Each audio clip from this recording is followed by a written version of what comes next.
ప్రతిరోజూ మనకు కనిపించే ఏకైక దేవుడు సూర్యుడు. కాని ఎప్పుడైనా గమనించారా, సూర్యభగవానుడి రథానికి కరెక్ట్గా 7 గుర్రాలే ఎందుకుంటాయి? 8 ఉండొచ్చు కదా, లేక 10 ఉండొచ్చు కదా? ఎప్పుడైనా ఆలోచించారా? కశ్యప ప్రజాపతి మరియు అదితీదేవికి జన్మించిన వాడే సూర్యుడు. ఆయన ప్రయాణించే రథానికి ఒకే ఒక్క చక్రం ఉంటుంది, అదే కాలచక్రం. దానికి ఉండే 12 ఆకులు 12 నెలలను, 12 రాసులను సూచిస్తాయి. అంటే సూర్యుడి ప్రయాణమే కాలం, కాలమే సూర్యుడు. మరి ఆ 7 గుర్రాలేంటి?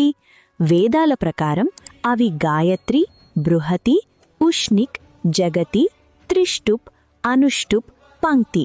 ఇవి సప్త ఛందస్సులు.